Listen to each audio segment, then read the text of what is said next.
Guys welcome back to my channel. নমস্কার সবাইকে, আশা করি সবাই খুব ভালো আছো। তো আমি প্রায় 1 মাস পর এই ভিডিওটা এই পাহাড় কা সফর সিরিজটাকে নিয়ে ফেরত এসেছি। মাঝখানে আমার কিছু প্রবলেমস চলছিল, হেলথ ইস্যুস ছিল, যার জন্য আমি এডিট করতে পারিনি। তো লাস্ট তোমরা যেটা দেখেছো, আমরা পাদাম চেন থেকে বেরাবার পর কিন্তু রওনা দিয়েছিলাম আমরা বাবা মন্দির এবং কুপুপ লেক দেখার জন্য। সো আমাদের ফার্স্ট হোল্ডিং পয়েন্ট এটাই ছিল যে প্রচণ্ড সবার একটা, যত অল্টিটিউডে যাচ্ছিলাম সবারই একটা প্রেশার ক্রিয়েট হচ্ছিল। তো সেখানে আমাদেরকে টয়লেট বলো বা ব্রিদিং বলো, সব কিছুরই একটা প্রেশার ক্রিয়েট হচ্ছিলো। সো আর এরপরে কোনো দাঁড়াবার জায়গা ছিল না বলে আমরা ওই জায়গাটাতে হোল্ড অন করেছিলাম এবং ওখান থেকে একটু গরম কফি, যেটা কিনা 30 টাকা করে নিচ্ছিলো এবং অখাদ্য খেতে ছিল। বাট অত হাই অল্টিটিউডে ওই একটা দুটো দোকানই অ্যাভেলেবেল, তো কিছু করার ছিল না, আমাদেরকে খেতেই হয়েছে। প্রচণ্ড ঠান্ডাটাও বাড়ছিল। তোমরা সবাই জানো আমার মেয়ে 8 মাসের, তো আমরা প্রচণ্ড রিস্ক নিয়ে গেছিলাম, আমাদেরকে বারবার বারণ করেছিল ওইখানে যাওয়ার জন্য। সো এইটা ছিল আমাদের first holding point, first view point. এটা হলো থাম্বি ভিউ পয়েন্ট। এখান থেকে কাঞ্চনজঙ্ঘাটা প্রচণ্ড ক্লিয়ারলি দেখা যায়। স্পেশালি এই জায়গাটা বানানো ফটোজেনিকের জন্য, ফটোস ক্লিক করার জন্য, ভিডিওস বানানোর জন্য ভীষণ সুন্দর। এইরকম অ্যান্ড্রয়েড ফোনে তো ছেড়ে দাও, অ্যাপেল হলে তাও বা বুঝতে পারতে। আশা করি কিছুটা তোমাদের ভানাক লাগছে যে কতটা সুন্দর এই দৃশ্যটা, তার সাথে অ্যামেজিং ওয়েদার, আর তার সাথে চূড়ান্ত মাত্রায় কিন্তু একটা ডিপানি। বিকজ আমার মেয়ে প্রচণ্ড ছোট ছিল, আর ফার্স্টেই আমরা যেখানে কফি খেয়েছিলাম সেখানে কিন্তু আমরা হোল্ড করে আমরা ওকে অক্সিজেন দিয়েছিলাম। বিকজ ও না একটু নিস্তেজ হয়ে যাচ্ছিল, একটু ঝিমিয়ে যাচ্ছিল। সো সেই কারণে আমরা কোনো রিস্ক নিইনি। ওকে অল টাইম আমরা যতক্ষণ ট্রাভেল করেছি, যত ওপর দিকে গেছি, ওকে কিন্তু আমরা আধ ঘন্টা 45 মিনিট অন্তর 3-4 পাফ করে অক্সিজেনটা কন্টিনিউ দিতে থেকেছি। অ্যান্ড সেকেন্ডলি হলো যে এই জায়গাটা স্বর্গর চেয়েও যদি কিছু কম বলা হয় তাহলে সেটা, এরপরে আরও স্বর্গীয় জায়গা আছে। আমি এত বছর পর ফার্স্ট এখানটাতে গিয়ে আমার এটা কি স্বর্গ মনে হয়েছিল। তারপরে আরও যত ওপরে উঠেছি তখন মনে হয়েছে না এটা স্বর্গ। সো যাই হোক, তোমরা আশা করি ভিউটা বুঝতে পারছো। আর চারিদিকে তো বরফ ছিল। কাঞ্চনজঙ্ঘাটা মনে হচ্ছিল যে একটা কি বলবো, ওই হোয়াইট ফরেস্ট কেকের মতন, flakes of snows and flakes of ক্লাউডসের একটা মিশ্রণে এত সুন্দর যে একটা সেনিক বিউটি ক্রিয়েট হয়েছিল ওখানে, সেটা আমি বলে বোঝাতে পারবো না। তো নেক্সট আমরা ওখান থেকে বেরাবার জন্য রওনা হচ্ছিলাম। তো নেক্সট আমরা ওখানেই ছিলাম। সো যেইটুকুটা একটা ফটোজেনিক প্লেস, সো আমরা ভিডিও করব না, ফটো তুলব না, এটা তো হয় না। আর আমার মেয়ের হাসিটা দেখো, ওর এত ভালো লেগেছে, ওকে না নিয়ে গিয়ে সত্যি কথা ওই ডিসেম্বর মাসে আমাদেরকে সবাই বারণ করেছিল। ইভেন আমরা 3-4টে ডক্টর কনসাল্ট করেছিলাম সেই সময়, তারাও বারণ করেছিল যে না, এত ছোট বেবিকে নিয়ে অত হাই অল্টিটিউডে যাবেন না।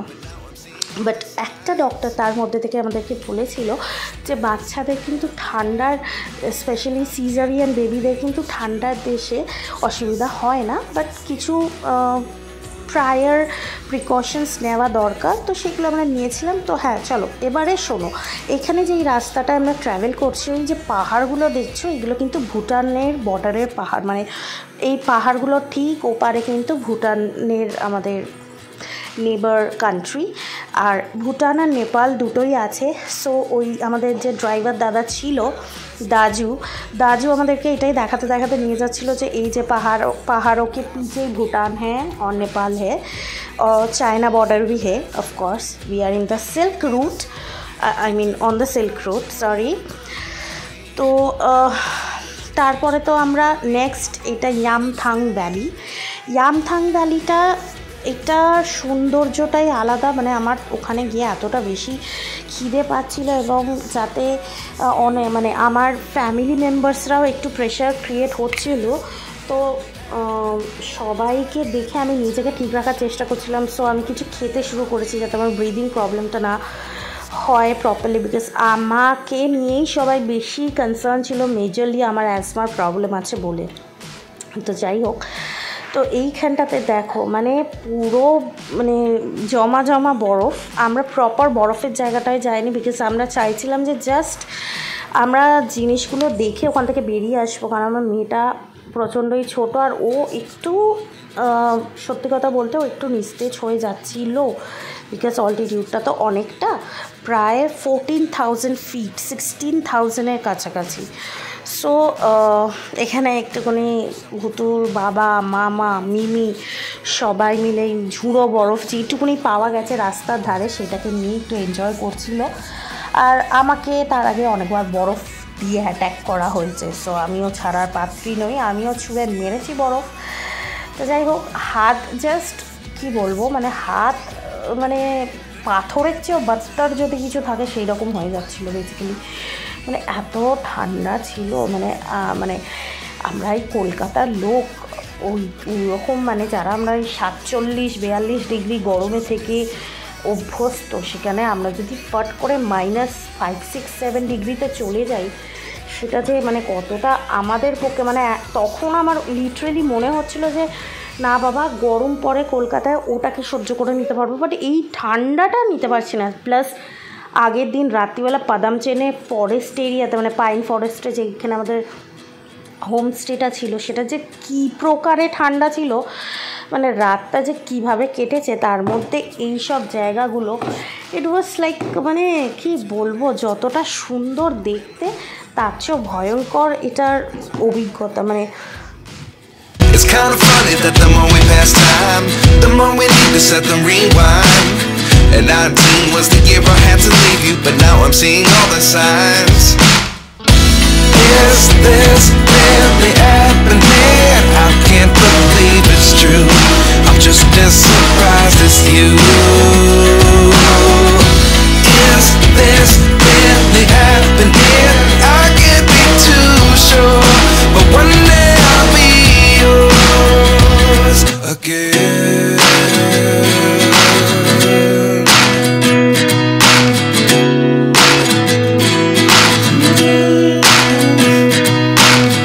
Life lessons come one in a dozen, the other 11 get something from nothing. I sit here looking for an answer. Maybe the biggest question was in the last chapter.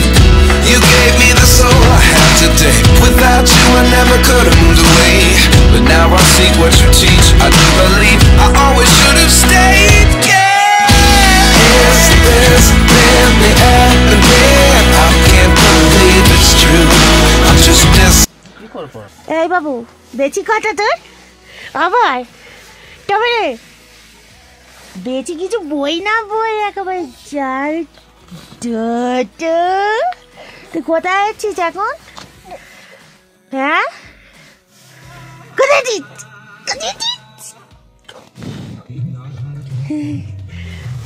বাবু? তুই এখন বাবা মন্দিরে এসে বসে আছিস? তোকে নেয়নি? বাবা যেতে দেয়নি? ও সেরেলাক খাসনি বলে বলেছিলাম বাবু খেয়ে নে বলেছিলাম, বুঝতে পারি বলেছিলাম কি না বল। Life lessons come one in a dozen, the other 11 get something from nothing. Life lessons come one in a dozen, the other 11 get something from nothing. Life changes just open the door. One thing's certain, I'll always be yours. Is this really happening? I can't believe it's true. I'm just as surprised as you. Is this really happening? I can't be too sure, but one day I'll be yours. Yeah. Is this really happening? I can't believe it's true. I'm just as surprised as you.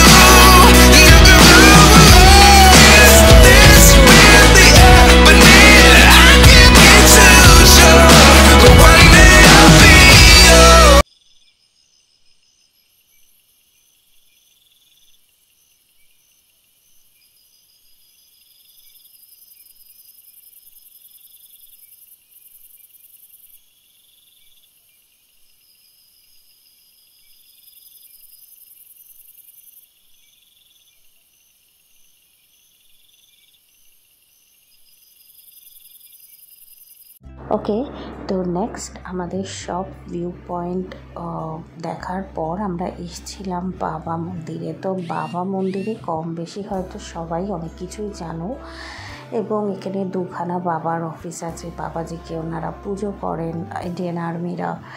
তো ওখানে দেখো দূরে দেখা যাচ্ছে আমাদের ইন্ডিয়ার flag উঠছে, সব কটা ফ্ল্যাগের সাথে, কত সুন্দর লাগছে। তো যাই হোক, তো কম বেশি সবাই জানো বাবা মন্দিরের বিষয় এবং বাবার নতুন অফিস পুরনো অফিস। তো আমি সেই বিষয়ে তোমাদেরকে অবশ্যই ভিডিও ক্লিপিংস নিয়েছি, দেখাবো। কিন্তু সবচেয়ে বেশি করে যে জিনিসটা আমার ওখানে গিয়ে ফিল হয়েছে সেটা হলো যে একটা মানুষকে কতটা বিশ্বাস করা যায়, কতটা দেশের জন্য মানে ভগবান মানা হয়, সেই যে আত্মবিশ্বাসটা সেটা এখানে গেলে ফিল হবে। তো ওখানে অলরেডি অনেকটাই ছিল, যার জন্য সিঁড়ি চড়তেও খুবই অসুবিধা হচ্ছিল, স্পেশালি ব্রিদিং প্রবলেমটা হচ্ছিল। তো এখানে মানে সবাই কথায় কথায় বলছিল যে এই বাবা হরভজন সিং উনি নাকি এরকমই একটা প্রচণ্ড ঠান্ডার দিনে যখন প্রচণ্ড স্নোফল হচ্ছিল এবং হয়েছিল, তো উনি এরকম ট্রেকটলিং করতে বেরিয়েছিলেন। এবং এতটাই পাহাড়ি জায়গাতে এই এত অল্টিটিউডে অন্ধকার থাকে, এবং এখানে ইন্ডিয়ান আর্মিদের বেস ক্যাম্প রয়েছিল বলে তো সেরকম ইলেকট্রিসিটি বা লাইটের ব্যবস্থা ছিল না, যাতে অবভিয়াসলি এনিমিরা লোকেট না করতে পারে জায়গাটাকে। তো সেখানে উনি বিপজ্জনকভাবে মৃত্যুবরণ করেন, মানে খুবই অসাবধানতার কারণে সে ওই জমা বরফে পা স্লিপ করে পড়ে মারা যান। এবং সেখানে সেই রাতে প্রচণ্ড স্নোফল হওয়ার কারণে সে কিন্তু সেই মানে বাবা হরভজন সিং যাদবের যে বডি ছিল সেটা বরফে ঢেকে যায় এবং সেই বডিকেও খুঁজে পায়নি। তো কথিত আছে যে এরকমই কোনো একজন ইন্ডিয়ান আর্মিকে সে স্বপ্নাদেশ দিয়েছিল এবং সে বলে দিয়েছিল যে ঠিক এই জায়গাটাতে আমি মারা গেছি এবং পড়ে গিয়ে আমার দেহটা, আমার বডিটা ওখানে প্রিজার্ভ রয়েছে, তোমরা ওখান থেকে খুঁজে বার করে আমাকে করো, মানে শেষ ফিউনারাল যেগুলো হয় সেগুলো সম্পন্ন করো, আমার বাড়িতে খবর পাঠাও।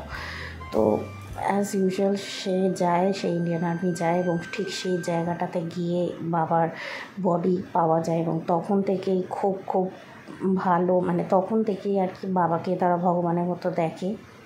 এবং সেকেন্ডলি এটাও শোনা যায় যে চীন ইন্ডিয়ার যখন যুদ্ধ লাগে তার আগে কোনো না কোনো আর্মির থ্রুতে বাবা ঠিক স্বপ্ন দিয়ে বলে দেয় যে এরকম আক্রমণ হতে চলেছে ইন্ডিয়ার ওপর বা হামলা হতে চলেছে, এবং সেই বুঝে তাদেরকে প্রিপেয়ার হতে বলে। এবং আরও একটা কথা শোনা যায় যে এখনও নাকি কোনো ইন্ডিয়ান আর্মি যদি ডিউটি করাকালীন ঘুমিয়ে পড়ে বা ল্যাদ খায়, তাকে নাকি বাবা থাপ্পড় মেরে উঠিয়ে দেয়। তো যাই হোক, এটা তাদের বিশ্বাস। আর এখানে দেখো বাবার এটা বাড়ি অফিস। তো আমরা ওখান থেকে বাবার প্রসাদ খেলাম। বাবার ওখানে একটা খাতা আছে যেখানে নিজের মনস্কামনা লিখে রাখতে পারো। ওখানে সবাই বিলিভ করে যে বাবা সেই মনস্কামনা তোমার পূরণ করবে, এবং পূরণ হলে কিন্তু বাবার কাছে আবার এসে পুজো দিতে হয়। তো এখানে বাবার সব কিছু রাখা রয়েছে সযত্নে সহকারে, মানে যত্ন সহকারে বাবার সব কিছু রাখা রয়েছে, এমনভাবে রাখা রয়েছে যেন বাবা এখানে রোজ এসে থাকেন, শোন। তো যাই হোক, আমরাও চাই ওনার মতন একজন আইকনিক হিরো যেন আমাদের মধ্যে সবসময় বিরাজমান থাকে, আমাদের দেশকে রক্ষা করে, আমাদের রক্ষা করে।